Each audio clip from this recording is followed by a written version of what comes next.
सरकार ने ये नहीं कहा कि हम वाकई में चाबहार से हट गए हैं। आज भी करीब-करीब 16 जुलाई 2020 को अगर ये आर्टिकल है, जो कि आर्टिकल इस पर हमने 2016 में आर्टिकल लिखा था। चाबहार पोर्ट पर जब ईरान और भारत के बीच समझौता हुआ, तो हमने 2016 में आर्टिकल लिखा, जो कि दैनिक जागरण में छपा था। 2020 में जब इसमें एक चेंज दिखाई दिया कि ईरान और भारत के बीच में जो तेल समीकरण था वो बिगड़ने से अमेरिकी दबाव में, क्या वाकई में भारत इससे हट गया है क्या? हालांकि उस समय भी ऑफिशियल गवर्नमेंट की तरफ से कोई ऐसा बयान नहीं आया था। तो चूंकि अब कंफर्मेशन नहीं था, और मैंने यहाँ पर हेडिंग बनाया था कि चाबहार पर किसकी कीमत चुकाया भारत, इसमें तो साफ साफ मैंने हटा ही दिया था। ये लेख पब्लिश नहीं हुआ। ये पूरा 3 पेज का ये लेख है, यहाँ देखेंगे, ये यहाँ तक ये प्रकाशित नहीं हुआ, अप्रकाशित लेख है। आज जनवरी 2026 में एक बार फिर ये रेलेवेंसी हो गया, यही हेडिंग, अब किसकी कीमत चुकाया भारत। तो अभी भी गवर्नमेंट की तरफ से कोई ऑफिशियल बयान नहीं है। ये जो इलाका है यही है और ये ग्वादर है। अगर हमारा पाकिस्तानवा के साथ अच्छा व्यवहार होता तो हमें यहाँ चक्कर में नहीं पड़ना होता, हम तो घुस ही जाते अफगानिस्तान, मध्य एशिया, वहां से यहाँ है। अब हम इसका थोड़ा सा हिस्ट्री आपको बता रहे हैं, इसको थोड़ा छोटा कर देते हैं, यहाँ से हटा करके ये, अब आपको दिखेगा साफ साफ। ये ईरान का चाबहार है और ये ग्वादर है, दूरी आप समझ लीजिएगा। इसमें जो हमारा आर्टिकल था उसको मैं पढ़ के समझा रहा हूँ। चाबहार के इतिहास में जाएं तो पता चलता है कि इस बंदरगाह का विकास पहली बार 1973 में ईरान के अंतिम शाह ने प्रस्तावित किया था। हालांकि 1979 की ईरानी क्रांति से इसके विकास में देरी आई। यहां स्पष्ट कर दें कि अमेरिका और ईरान के बीच इसी साल से तनातनी भी शुरू हुई। ठीक है, अमेरिका और ईरान एक दूसरे के आगे पीछे कहां से भाग रहे मालूम है? ईरानी क्रांति से। नहीं, अमेरिका जैसा ईरान जैसे दोस्त नहीं थे। दूसरा, ईरान में जो आज ये दुनिया भर का महिलाओं के लिए नियम कायदे आते हैं, ईरान जैसा खूबसूरत, मॉडर्न और सिविलाइज्ड कंट्री नहीं मिलेगा। तो यही हाल अफगानिस्तान का भी था। आप लंदन फंदन में क्या देखेंगे जो ईरान में होता था।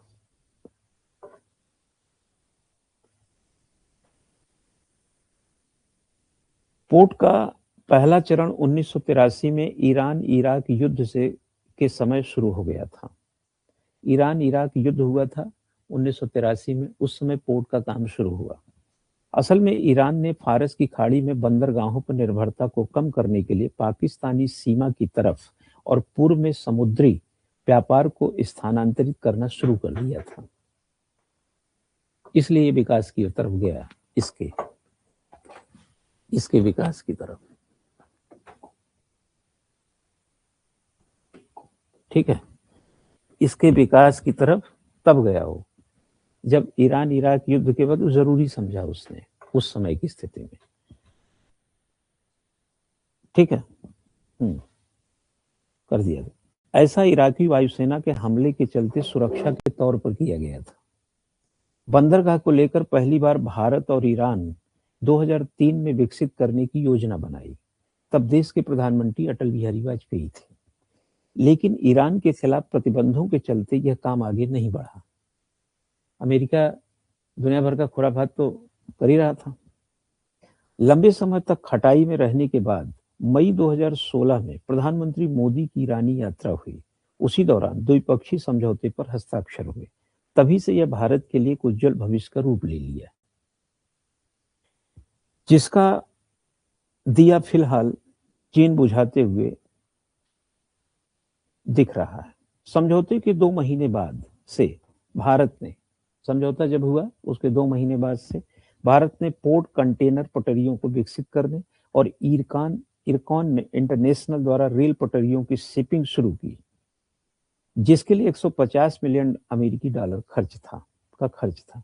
इतना ही नहीं, क्रमिक तौर पर भारत इस दिशा में आगे बढ़ रहा था। भारत ने अफगानिस्तान को गेहूं की पहली खेप अक्टूबर 2017 में इसी पोर्ट के माध्यम से भेजा था और 1 साल बाद बंदरगाह के संचालन से भारत ने संभाला। 1 साल बाद बंदरगाह के संचालन को भारत ने संभाला। स्थिति इतनी खराब नहीं थी जितनी तेजी से ईरान ने चीन से गठजोड़ करके भारत को दरकिनार करने का प्रयास किया। ये मैं 20 की घटना से बता रहा हूं। आज भी आपको क्या लगता है, अगर चाबहार से भारत को बेदखल, जैसे कि ऑफिशियल मैंने बोला कि कोई गवर्नमेंट की तरफ से ऐसा कोई बयान नहीं है, लेकिन सोशल मीडिया और अन्य टेलीमीडिया ऐसे कुछ भी जगह जाएंगे तो इस पे शंका जाहिर किया गया। यही शंका ठीक जुलाई 2020 में भी जाहिर किया गया था कि भारत चाबहार पोर्ट से हट गया है। उस समय भी ये र्यूमर था, हकीकत फसाना क्या था मालूम नहीं, लेकिन आज वही फिर चल रहा। ये वही लेख है जो मैं पढ़ रहा हूँ और जो कि छपा नहीं था, क्योंकि उस समय मैं लिख तो दिया लेकिन अखबार के लोग इस बात के लिए तैयार नहीं थे कि ऑफिशियल नोटिस तो है नहीं, तो फिर इसको छापे कैसे।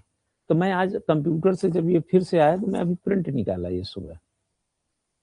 ये पूरा 1800 शब्दों का लेख है। ये यूपीएससी के 150 शब्दों के हिसाब से जाएंगे ना, 150 शब्दों के हिसाब से कम से कम 12 सवालों का ये जवाब है। 20 में से 12 सवाल के बराबर ये शब्द है। 150 वाले शब्द इधर देखो। स्थिति इतनी तेजी से खराब नहीं थी जितनी तेजी से ईरान ने चीन को गठजोड़ करके भारत को दरकिनार करने का प्रयास किया। गौरतलब है कि चाबहार बंदरगाह मध्य एशिया का प्रवेश द्वार है और वर्तमान में रूस और यूरोप के साथ व्यापार करने के हब के रूप में देखा जा सकता है। अगर ये चाबहार विकसित होता है तो अगर रसिया से हमारा जो तेल है आना जाना वो और सरल हो जाएगा। आप समझे ना। अब आप लोग उसको कितना सीरियसली समझ रहे हैं अलग बात है, लेकिन जब जेब में 5 रुपया होता है ना तो टेम्पो का किराया पूछ के बैठना पड़ता है। आप $4 ट्रिलियन की अर्थव्यवस्था है, बहुत उत्पात नहीं मचा सकते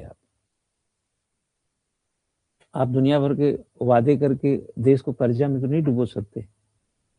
हाँ, 20 रुपया है तो 10 रुपये का समोसा का घर आएंगे कि 100 रुपया उधार मांग करके जाएंगे वहां किसी रसगुल्ला चाटने।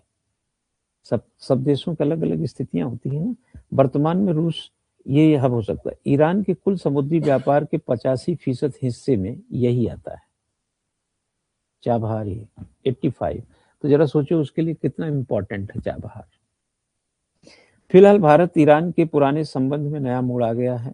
इतिहास में झांके तो पता चलता है कि दोनों देशों के बीच सदियों पुराना नाता है, मगर मौजूदा स्थिति में देखें तो यहाँ ईरान की मौका परस्ती है। हमने ईरान को ही दोषी ठहराया कि तुम यार क्यों ऐसा कर दिए, जब बात हुई थी तो हुई थी। निकट भविष्य में भारत ईरान इस कदम को लेकर प्रति संतुलन का सिद्धांत कैसे गढ़ेगा कहना कठिन है। आर्थिक और सामरिक हित को ध्यान में रखते हुए कुछ कदम तो भारत को उठाने चाहिए। पश्चिम एशिया के अन्य देश जैसे इराक, सऊदी अरब, इजराइल एवं कुछ अन्य के साथ संबंध प्रगाढ़ता की ओर भारत तेजी से जा सकता है। फिलहाल अगले 25 वर्ष में चीन ने ईरान को $400 अरब का लॉलीपॉप देकर अपनी दखल को बढ़ा लिया है। यह सवाल चाबहार पर चीन की दखल का ही नहीं है। यहाँ सवाल चाबहार पे चीन की दखल का ही नहीं है, बल्कि यहाँ उन सपनों का भी है जिसे उसने खुली आंखों से देखा था। इस पोर्ट के भरोसे मध्य एशिया में पहुंच और पाकिस्तान को प्रति संतुलन करने का जो विचार था वह भी कमजोर हुआ है। भारतीय उत्पादों को रेल मार्ग से यूरोप तक पहुंचाने, बहुत बहुत कम समय में पहुंचाने का जो सपना था उसे भी धक्का पहुंचा है। गौरतलब है कि यह रेल प्रोजेक्ट चाबहार पोर्ट से जाहेदान के बीच था, जाहेदान, और भारत की तैयारी इसके लिए आगे तुर्कमेनिस्तान के बॉर्डर सराख तक पहुंचाने की थी, जो अब संभव नहीं है। वैसे भारत और ईरान के बीच मौर्य तथा गुप्त शासकों के काल से ही ऐतिहासिक एवं सांस्कृतिक संबंध रहे हैं। स्वतंत्रता के शुरुआती दिनों में दोनों देशों के बीच 15 मार्च 1950 को शांति और मैत्री संधि हस्ताक्षर हुए। हालांकि शीत युद्ध के दौरान अच्छे संबंध नहीं थे तथा ईरान का अमेरिकी गुट में शामिल होने के चलते ऐसा हुआ और भारत की ओर अमेरिका के झुकाव के कारण ऐसा होता दिखाई दे रहा है। साफ है कि संबंध और रणनीति चाहे द्विपक्षीय हो या बहुपक्षीय एक जैसे कभी नहीं रहते। फिलहाल भारत का पड़ोसी दुश्मन चीन भारत को पुराने और सकारात्मक संबंधों वाले देश ईरान से संधि कर ली है। अब भारत चाबहार रेल प्रोजेक्ट से बाहर होता दिख रहा है। वैसे समझौते रास्तों में अड़चन तो पैदा करते हैं, पर मंजिल से अलग नहीं कर सकते। इसी तर्ज पर भारत को आगे कदम बढ़ाना चाहिए।